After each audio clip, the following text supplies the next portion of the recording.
This is a really difficult video for me to make. One, because it doesn't really fit with like the theme of my channel, which is skateboarding. And two, because it's kind of honestly really heartbreaking to me. Okay? Yesterday we received news that Dave Mirra had shot himself in the head in Greenville, North Carolina.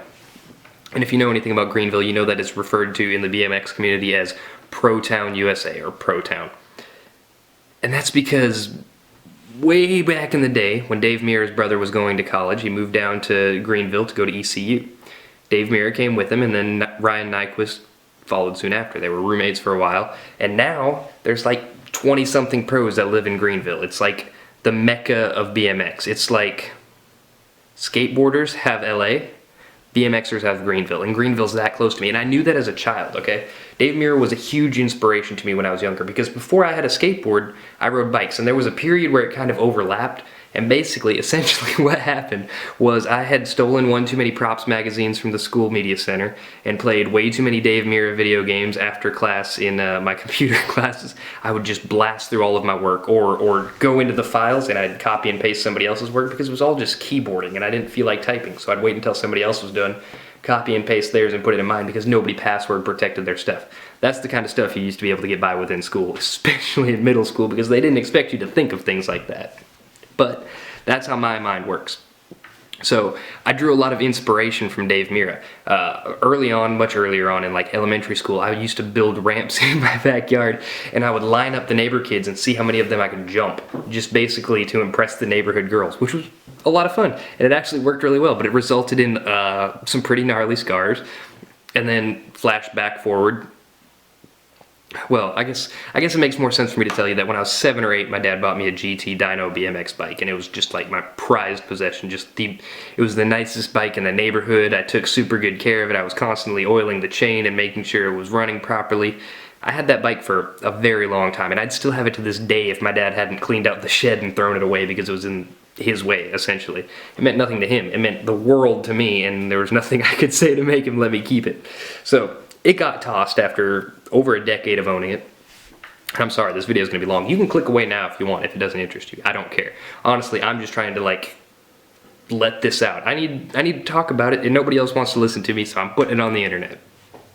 So years and years later, I think I was in 7th or 8th grade, middle school anyways, not 6th grade because I wasn't totally new here. But right across the street from my house, there's another road, and that road wasn't there when I moved here. It was under construction in 7th or 8th grade, and they used to leave me these ruts and these little dirt jumps and stuff, and I'd ride my bike down this new road and hit all the jumps and go up on the embankments and just have a lot of fun. Eventually they started laying gravel so that they could pave the road, and I saw this, and there was like I thought it was like 4 feet, but I was pretty short. It honestly might have been like a 3-foot jump, or it might have, I have no idea. So basically, anyways, I built up the nerve. I had been watching some I assume it was the X Games, I don't really remember, but something inspired me. It might have even been, what was the name of that show? Tony Hawk's Gigantic Skate Park Tour. It might have even been that because Dave Mirra was on there too. But something inspired me to try a backflip, and it was the worst idea that I had ever had in my entire life at that point in time. I got on my little bike, and I hauled ass as fast as I could at this gravel jump. I hit it perfectly. You know, sometimes gravel's a little soft and you just sink into it. No, this stuff was perfect. I hit it just like a ramp, got up it, got to the top, pulled my handlebars back, started leaning back, got upside down and decided it was time to bail. That is now the worst decision that I had ever made at that point in my life, because you can't bail when you're upside down above gravel flying through the air. You just can't. So I tried to bail away. Handlebars get hooked on my feet. I land perfectly scorpion, hands out, face plant, just about scraping my face on the ground. And I'm pinned on the ground, so I'm like thrashing, trying to get my bike off of me, right? And I'm checking for broken bones, and I'm looking around. Nothing, everything's good. My brain seems fairly unrattled, you know. I'm freaking out a little bit. I'm shocked, if anything, but I'm not hurt. And then I feel it. Blood just starts running down my arm. I'm like, shit, what's that? And I look, and there is literally a chunk of gravel hanging out of my hand. I flick it out. More blood just starts pouring out. So I grabbed my bike and I put my head down, and I just pushed my bike back to the house. I didn't even bother to ride it. Just pushed my bike back to the house, set it down, washed my hand out in the hose, and for weeks I was pulling sand and gravel out of my scab, and it was the most disgusting thing ever, and I'm going to show you again, although I know you probably can't see it. So that's how I got that scar, and I wouldn't have that scar if it wasn't for Dave Mirra. And if I hadn't had that moment, that was the moment where I realized, you know what? BMX isn't for me. I'm a skateboarder. I cannot handle scorpioning and getting my feet hung in my handlebars ever again. I'm done with that. It's over for me. And around that same time, actually, one of my brother's buddies came over, and he was bombing the hill on his bike, or whatever you call it when you go fast on a hill on a bike. I don't even remember. But he had never ridden a bike before. We basically started him out at the top and said, go. There was a 90-degree angle at the end. He didn't know how to turn. He turned too hard, fell off, scraped off, literally almost scraped off his nipple. I was like, ugh. And then my brother's like, oh, that's not even that bad. My other buddy got his ball sack stuck in the sprocket and lost one of his nuts. And I was like, you know what? That doesn't happen in skateboarding. I'm gonna stick to that. That is a much better idea for me.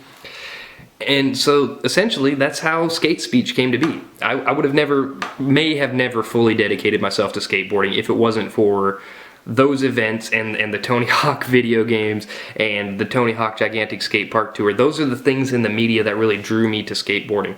So while it is really, really, really heartbreaking that somebody as amazing as Dave Mirra, somebody that won so many X Games gold medals, somebody that was able to succeed in so many different arenas.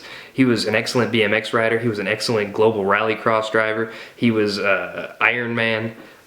The dude could do it all, okay? He was the miracle boy. He was a freak of nature. And to think that he could be in such a place mentally that he would kill himself and leave behind 2 kids and a wife is mind-blowing to me. And for it to have happened so close to my house, like I said, it's not that close, but it's close enough that it really, really hits home, because I've been to Greenville. I've been to ECU. I've been on his stomping grounds. My friends have been to his skate parks and stuff. It's like, oh, it's so heartbreaking, and it hurts me personally that anybody could ever be in such a place where they would do something like that. And I've been there myself. I've thought about it myself. Obviously, I didn't do it because I'm still here. But if any of you feel like you're in such a place that you need to do something like that, you can come to me anytime, okay? Because I understand what you're feeling, I understand what you're going through, and you guys are more than just subscribers to me, okay? You guys are my friends. Okay, at this point, I have a small enough subscriber count that I can pretty much keep up with everybody that comments on a regular basis, and I've got a pretty good grasp on who you are. You know, I see you on Facebook, I see you on Twitter, I see you on Instagram. You guys are my friends, okay? And you may not feel it, you may think that I'm just some guy on the other side of a camera on the internet, and that's true. But you mean more than that to me. You're not just subs. You're not even just subscribers. You guys are my friends, and I care about you.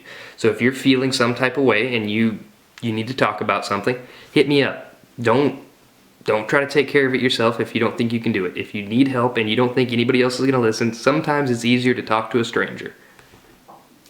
And I'm kind of both. I'm a friend and I'm a stranger. I'm a friendly stranger, and I'm willing to help you out if you need it. So just take that into consideration before you go and do anything crazy. I've talked people down off the ledge before, and I'm more than willing to do it again, okay?